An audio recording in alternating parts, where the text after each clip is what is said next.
I don't even know what we're gonna do for the summary on this one. Remember the first movie? Good guy's a bad guy.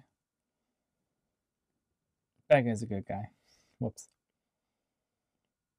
Bad guy's a good guy. No sex. Sarah Connor is now John Connor. Yes. And also Sarah Connor is there, but she's a badass. Yeah, Sarah Connor's Reese.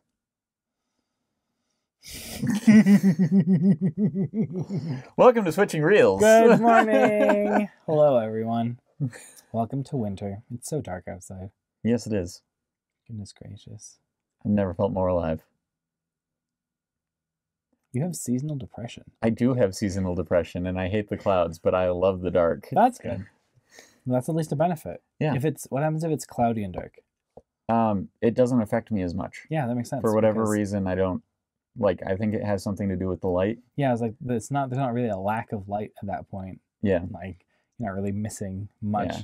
Like I still need to get my vitamin D through the middle of the day. So if it's cloudy in the afternoon, it kind of sucks. But by the time I hit like 8 o'clock at night, I'm just like, oh, this is wonderful. I'm great. Beautiful. Lovely. Yeah. That's very nice. Yeah. So what did we watch this week? Terminator once again. We didn't Terminator well enough the first time. Well, that's true. And honestly, we didn't Terminator this time either. No. We're not very good at Terminator. Says every Terminator. Yeah. I mean, we'll get into that behind the spoiler wall. Yes, we will. This is much higher on the list than Terminator 1. Yes, it is. It's like 30 or something. Yeah, and I do think that it should be. Mm-hmm. I would agree with that. That's fantastic. Yeah, I think I would too. It is worse than 12 Angry Men, which I didn't mention last time, so I'll have to mention it twice in this movie. Okay, fair. So... I think everybody can kind of figure out what your general opinion in relation to 12 Angry Men was on the last one. Yeah. Because yes, absolutely. If you can't... We did kind of come down on that one. If you can't, please comment, like, and subscribe. Send us your feedback on how I can be a better communicator. Start a flame war in the comments. I would love about about engagement why is what we're here we're for. wrong about the Terminator franchise. I didn't say anything along the lines of not liking the Terminator franchise. That was you. I've seen more Terminator than you have. Yeah, but you definitely were sort of in agreement with me on basically every point I made. Yeah, no, I can't argue with that one. That's a very, very good point. So yeah, tell us why Terminator is actually great and we're morons. I love that. Yeah. So actually, I was thinking while I was watching this, it was partway through this, I was like, this is a better horror film, this is a better action film, and this is better action horror than Terminator was. Yeah, they did do better. I think it was better in basically every way. Mm-hmm. That said, it also reminded me that action is really not my genre. No, it's really not. And there was something that clicked for me, because I thought I was an action person for like a few years. Makes sense. Everyone I was a kid. Yeah. And then I realized, wait a second, all of the movies that I like are in the drama section for some reason, where all the boring movies about people talking to each other are.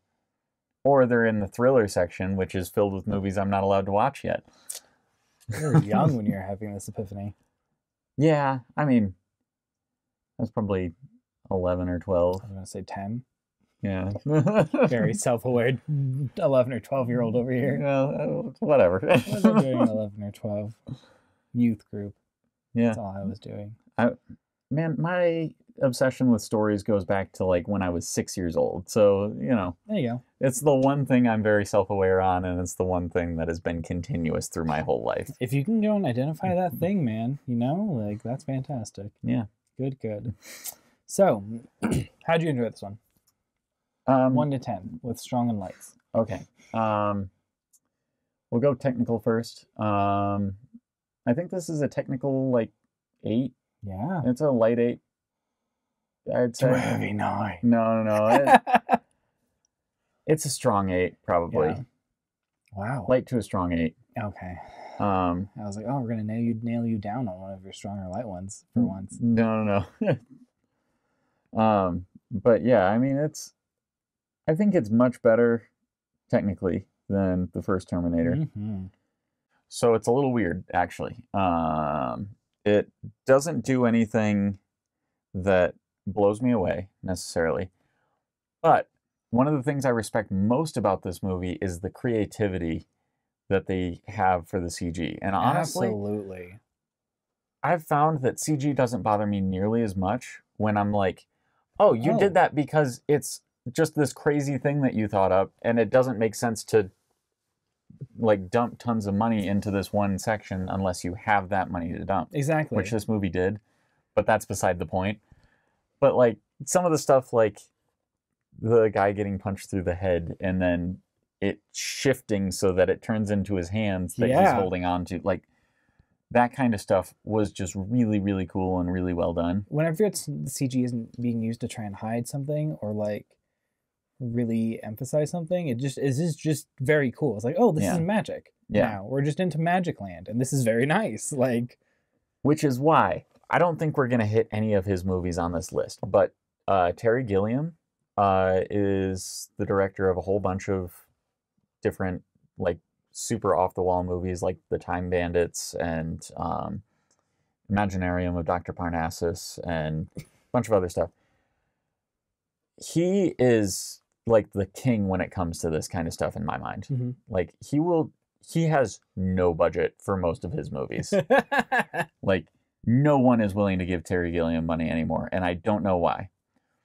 That said, he just creates these unequivocal masterpieces of storytelling. Well, not even storytelling. It's art direction.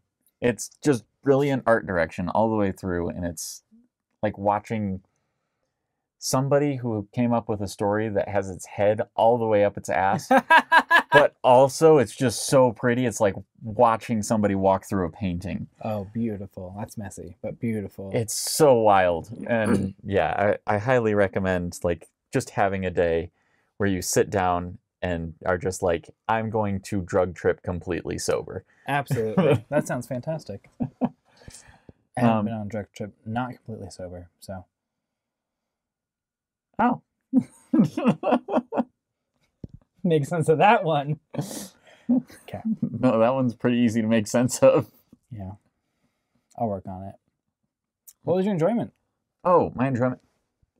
You notice I didn't start with that one because I don't know where it is. Exactly. The biggest thing is I enjoyed it more than I enjoyed Terminator 1. Mm-hmm. I think you gave that like a 6, so. Then this one is... Okay, so I feel like the gap is larger between the 6 and the 7, but a 7 is where this belongs for me. Yeah. I would agree. Pretty solid there. It doesn't... I might bump the first Terminator down to a 5 so that I can bump this one up to a 7 and feel good about it. Okay, sounds good. Sounds amazing, actually. Beautiful. For the record, numbers are not a great way to... You do colors instead. Yeah. Those are just meaningless. What is green? Is green good? Depends on the movie. Is purple good? And the context of the movie. Right? Yeah. So, yeah. Technical, I'd go with 8 as well. 8 or 9. And then enjoyment. Yeah, I got bored sometimes. Even in the action scenes. So I think I'm at 7 as well. That's my biggest issue with this, and action movies in general, is sometimes action is just boring. Yes. If you don't care, like, you have to be given a reason to care. Exactly. And that's why I draw the distinction. I don't like action movies, but I love violent films. Absolutely. So yeah, I'd much rather see... See Ultraviolet? Huh? Did you see Ultraviolet? No, I didn't. It's a good one. Okay. It's violent. But yeah, I would rather see, somebody get their arms blown off that I care about and then have to deal with the ramifications and the emotions of their arms getting blown off than just watching the Terminator walk up and maim a whole bunch of guys and then walk out. That's a good point.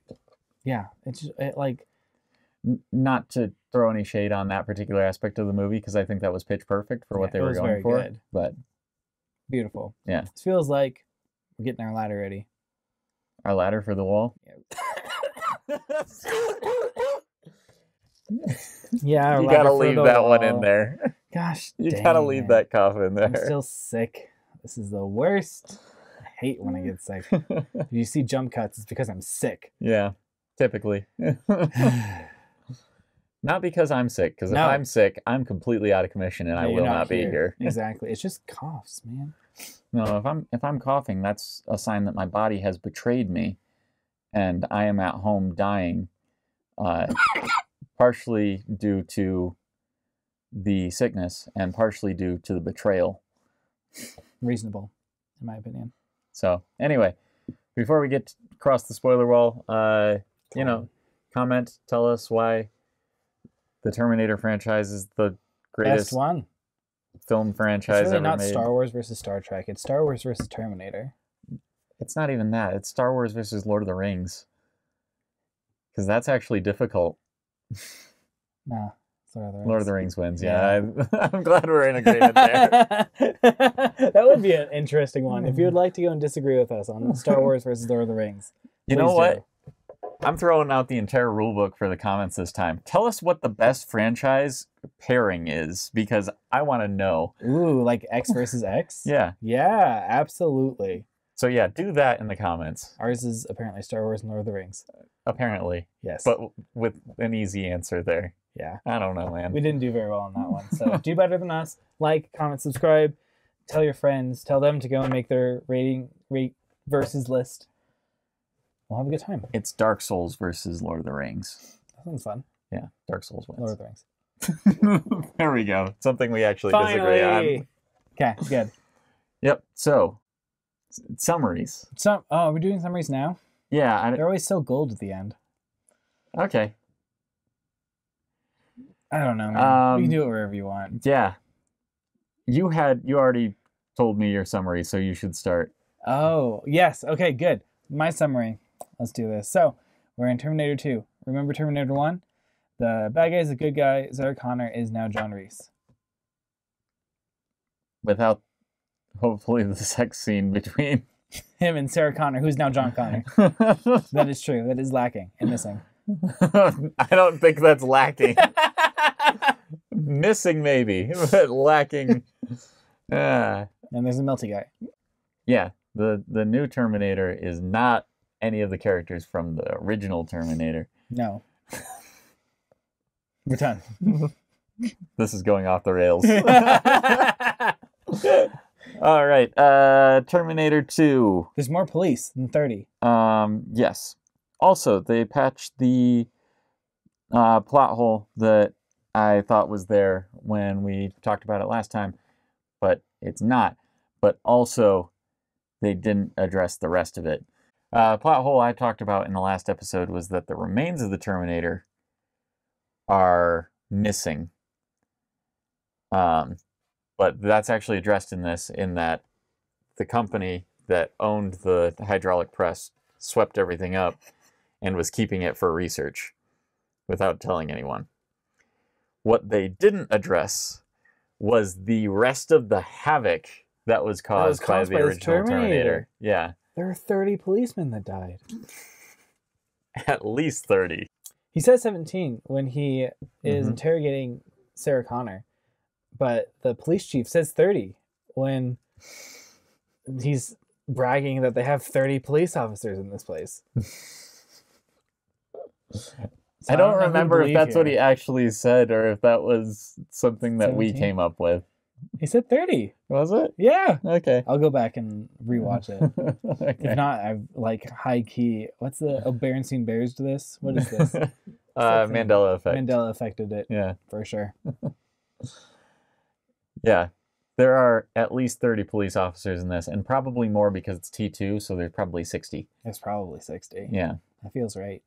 They have bigger guns, too. Have you ever found it weird that a minigun is called a minigun? When it's massive? Yeah. I think that is supposed to be in reference to the fact that it is a small version of a different gun. Like it's every gun? Well, no, like a gun emplacement gun. Like those ones are huge. But you don't just call those guns. You do on ships. When you're on battleships, those are just turrets. referred.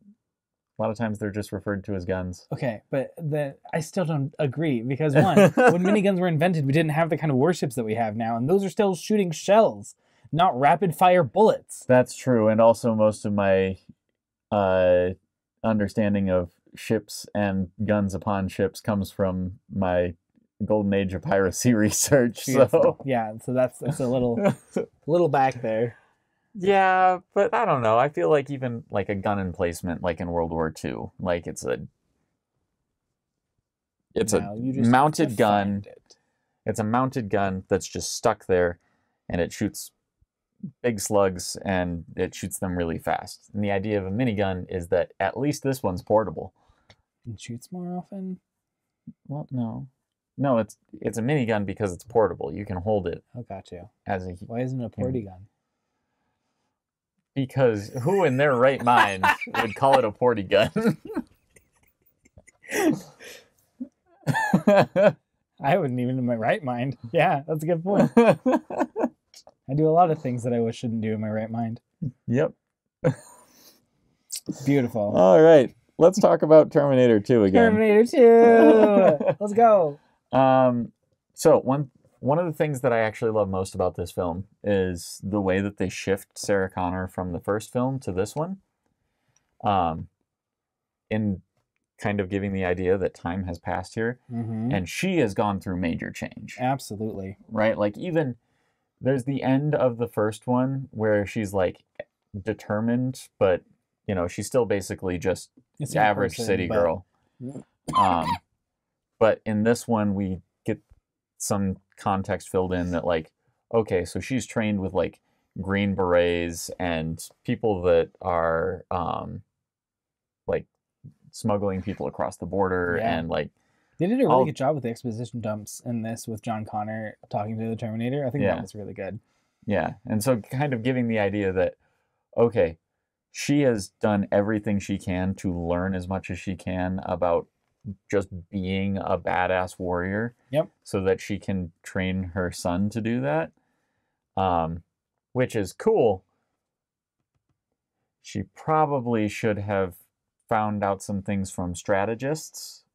Instead of like not just field commanders, but like actual like military strategy. This is how you like move entire forces in an army kind of thing. This is how you do supply chains, and this is how you like absolutely. I completely agree. She did all of the hard skills, and then he had to learn all the soft skills after the robots got here.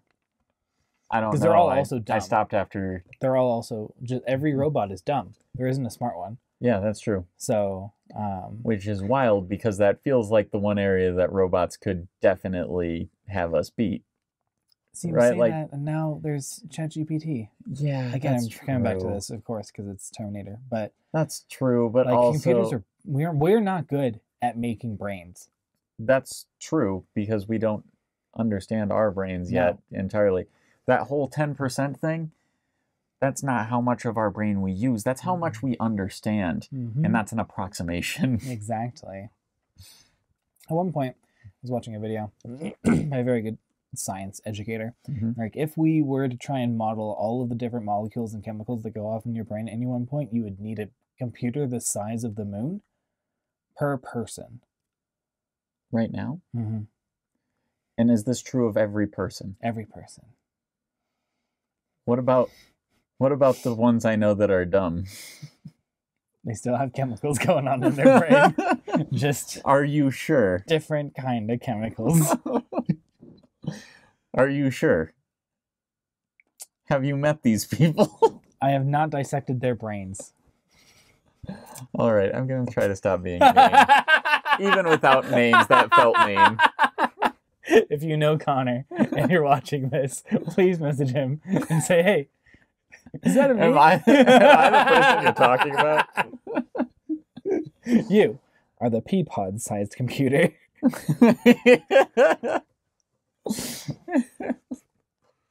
You are a Raspberry Pi. Yeah, that hurts. Ugh. I wasn't directing that at you. Yeah, but I imagined if you had, and I was like, oh, dang. That's no moon. That's a Raspberry Pi. Oh, no. But yeah, I mean, there are a lot of small things that this movie does really right. And that's actually... It's weird, because I think that, like, a lot of the details are perfection in this. But the overall film is still just kind of lacking to me. We also didn't get very many, if any. Yeah, we got like one future shot at the beginning, and that was like the bread and butter of the first one. Yeah. Well, it's what kept us going through the first one. That's true. Yeah. I will say this one was more engaging all the way through, despite the fact that it didn't have... Oh, you go first. Oh, okay. Despite the fact that it didn't have any of the future combat sequences. I completely agree. No, it did carry you a lot better. We did have a revelation there at the very beginning of the melting THX.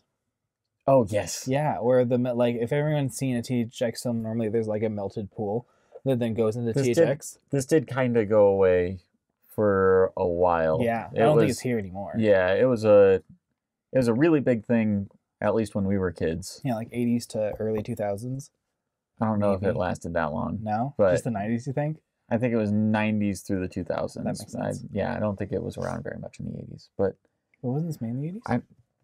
Yeah, but it was late 80s. So, I don't know. I don't know when they started doing this and when they stopped, but I do remember. Yeah, the metal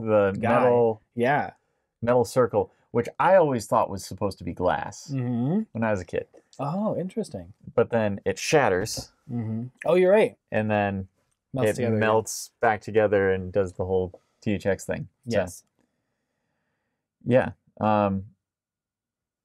We made the connection and we're like, wait a second. Because we had both seen this and we're like, is that what this is from? Is that metal? Yeah. Boy that shatters? Yeah. I remember it distinctly on my copy of Attack of the Clones.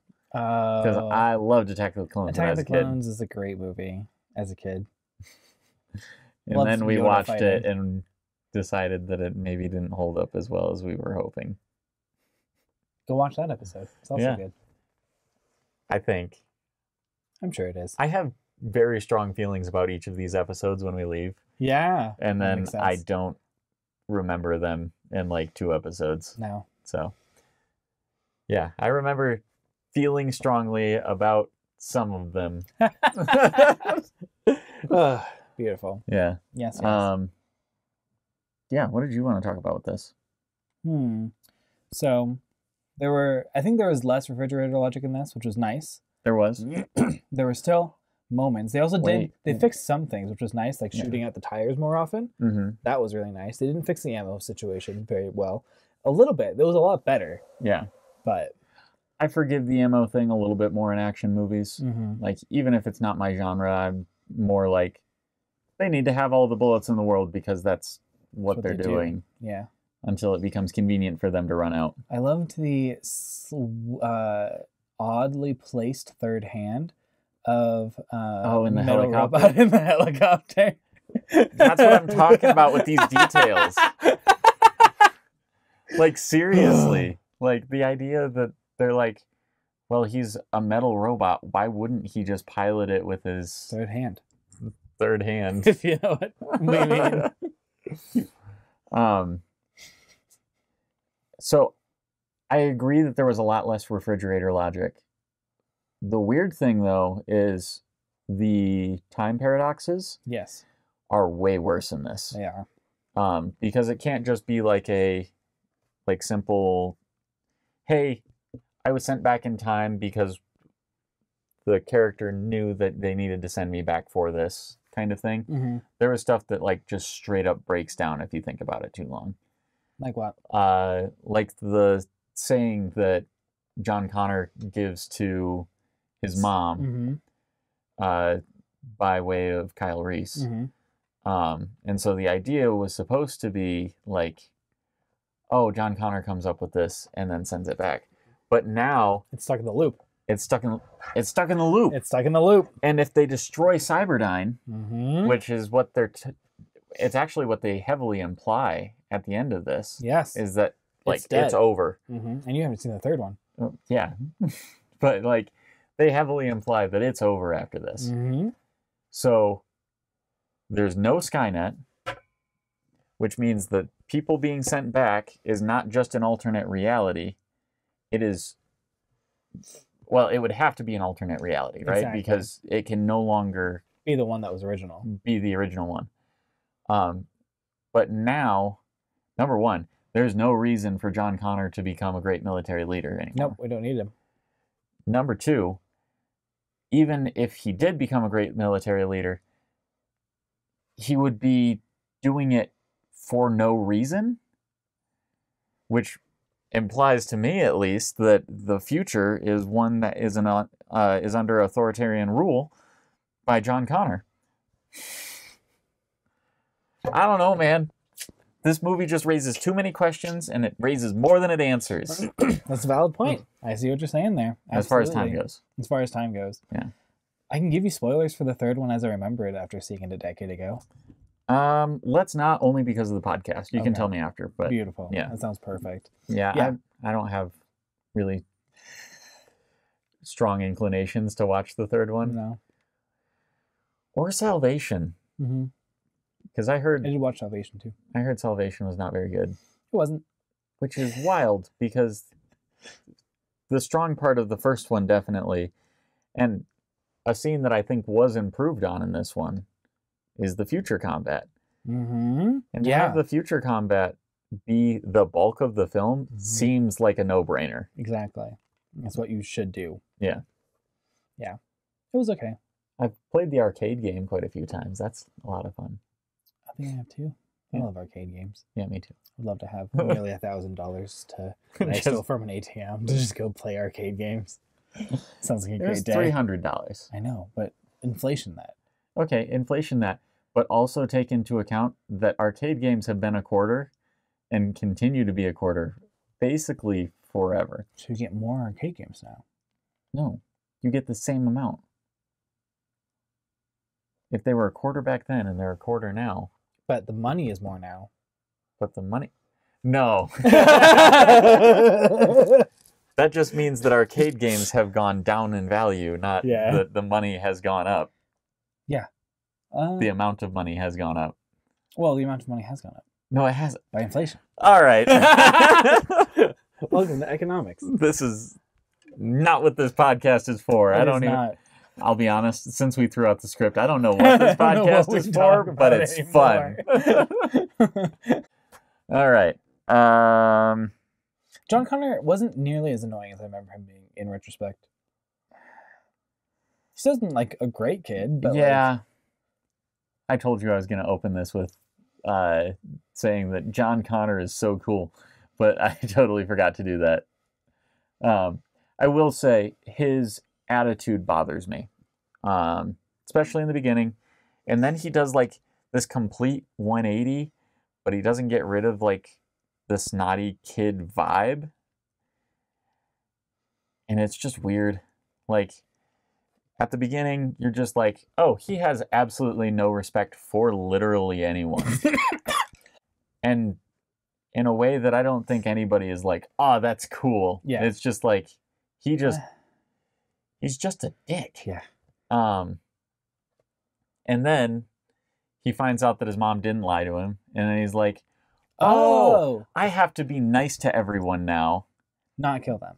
But also, like, he still keeps that just cringy vibe through the whole thing. And it's very, very weird.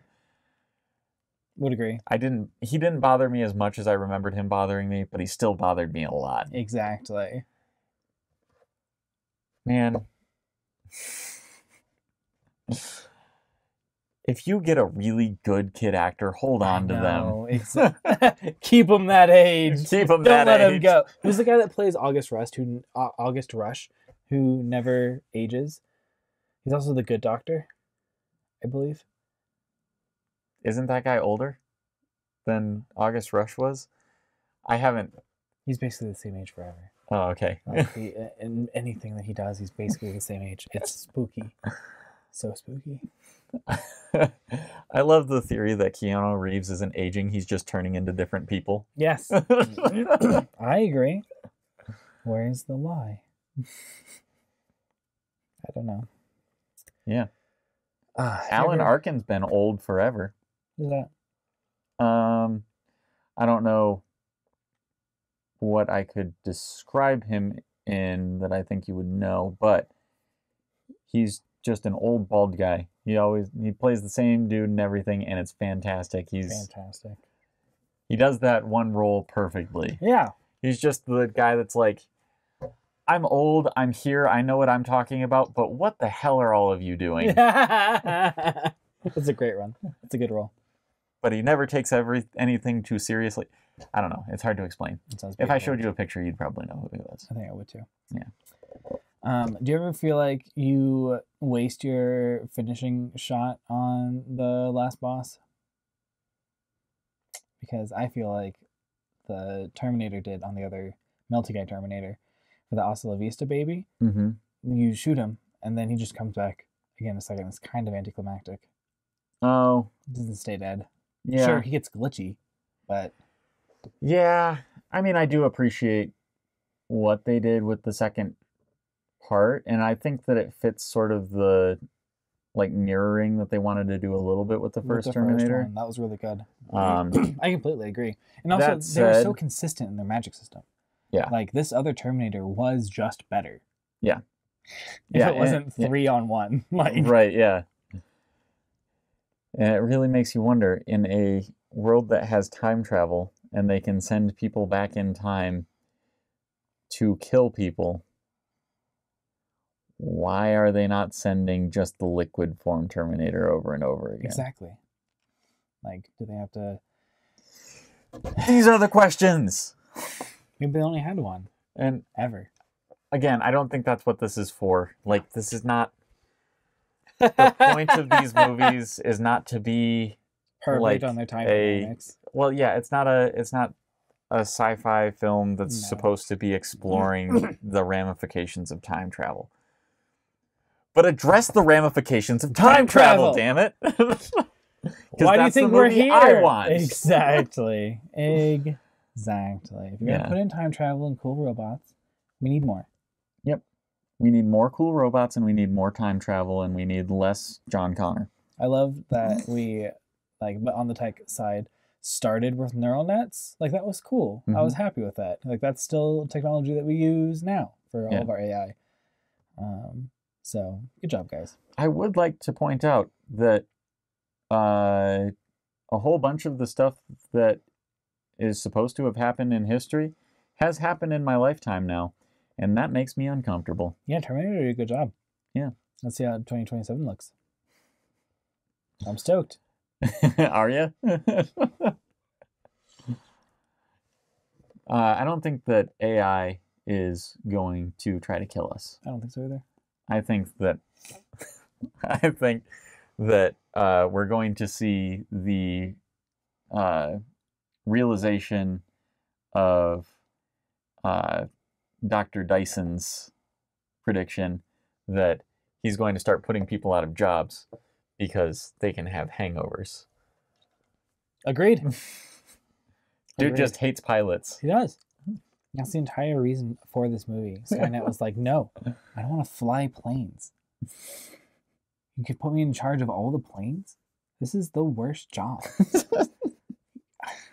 I'm going to kill all humans. Oh, people like to be in the sky and be able to control vehicles in the sky because it's fun. Screw you. What do you mean? Yes, completely agree. Yeah. Oh my god! At all. I don't think there's any themes. Like, even the fate is what you make. So the weird one to me in this was the idea of putting the value of human life and robotic life simulation. Mm-hmm. There was one scene in particular that I thought was like super antithetical to the whole idea of like robots are the bad guys and people are good guys. People are the good guys, and if like we can make the robots good, but like because that's kind of the point of this is like if we can change the robots, then we should be able to change people. But there was something in particular that I remember. Was it the desert camp? No. Oh, I'm hopeful. actually, yeah.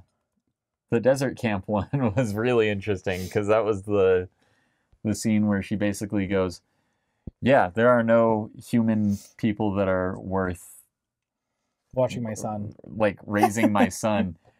But this robot, he's perfect. He's perfect. Oh. He's the first one to hit the criteria. And exactly. It's like, where has this man been all my life?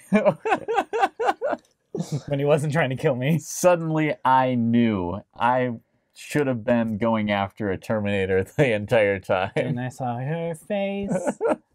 Now I'm a Terminator. All right, let's hope that gets copyright struck. Takes down episode. But yeah, that felt super weird to me. That was very strange. Again, not the point of the movie. It's supposed to just be a heartfelt scene for the sake of it being heartfelt, but yes. And kind of show that Sarah Connor is a little crazy. Yeah, well, that's the other thing. Okay, Sarah Connor should not have been locked up for being crazy because of the stuff that she was talking about. No. She should have been locked up because she was under so much stress that it was clearly breaking her psyche. Very much breaking her. Like a lot of it was self-imposed, a little, but like that's hard. The fact that the guy that was creating this system with altruistic intent and had literally no way to tell what it was going to do. No idea. Comparing him to the people who made the hydrogen bomb because they wanted to make a bomb. Definitely not the same thing. This is a false equivalency, Your Honor. Please take her back to the hospital. To the asylum where the guy licks faces. Just a very wholesome guy. There's a lot of licking in this movie. It's like at least two licks in this movie. And the wife just comes up behind her husband and just... What was this rated? It was R. It was R still? Yeah. It felt like a softer R. Yeah, it definitely is. The first one was much worse R. Yeah, there's a little bit of language, I think. And there are a few of cutting off my entire hand. Taking off like a glove. Yeah. That's that spooky. kind of stuff. The sticking the thing through the guy's eye. Yeah. Yeah. The fun blade through the face. Yeah. Your parents are dead. I don't know. It is a much softer R, but it's still R. Yeah. Completely agree. Also, it would not surprise me at all if R contained the most content of any of the ratings, because it can be everything from they said the fuck word twice through this basically had no holds barred on it, and it's a miracle it's not rated NC-17. Exactly. I don't know, man. There's so much in there. Yeah. No. There's so much middle ground. Yeah. There's that, and then PG-13. Yeah. PG-13 is this had violence in it, and maybe some swearing. Maybe. PG is somebody might have gotten punched in the face a couple of times. Maybe. G is nothing happened. G is, this is a Pixar movie or it's not worth watching. Exactly. Why are you here if this is G? For the record, I don't actually agree with that statement. Don't take that out of context. Or do. Post it on the internet. Or do. Whatever. I don't care. Just know that if you're here for my opinion, it doesn't represent it. There are some great G-rated movies. G-rate. G-rate.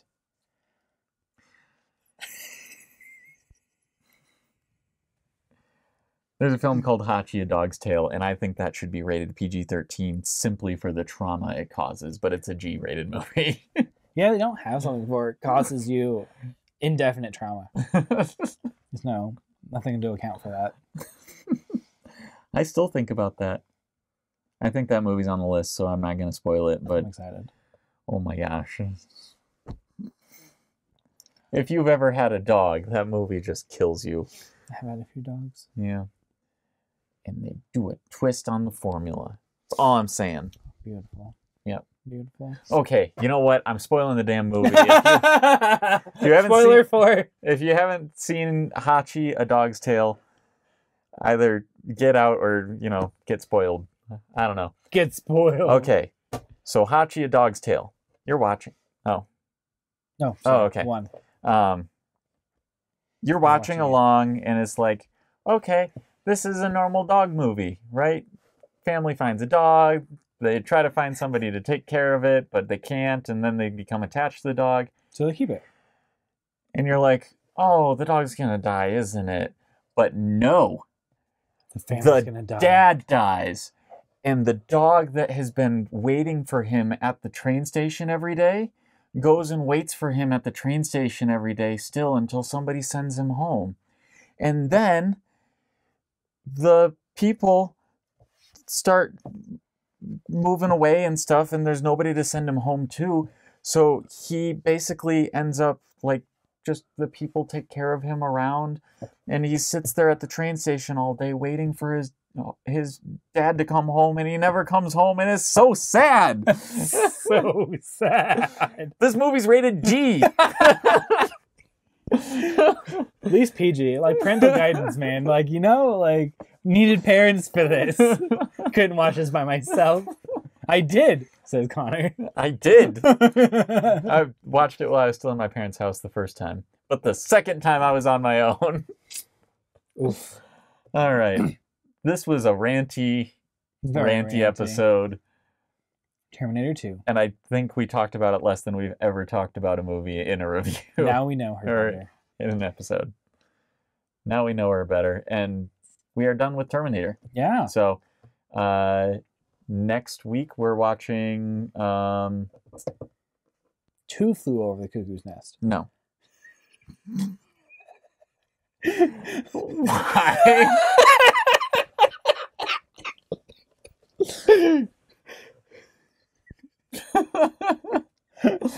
I kind of want that to be a movie now. I know it's going to be hot garbage, but I want to see it. No, we're watching Back to the Future. Oh, finally! Yeah. I haven't seen these. Okay. So I didn't actually own this one, so it's on its way. It'll be here before we film the next episode. That said, only the first one's on the list. Oh, okay. If you want, it was cheaper for me to get the trilogy than it was for me to just get the individual movie. Nice. So if you want, we can just watch them, and we'll probably only do one episode on them. But yeah. Cool. Sounds good. We'll talk about it. Cool. All right. You might get Back to the Future. You might get Back to the Future 1, 2, 3. So. Yep. Cool. Love it. Awesome. Well, how do we end this?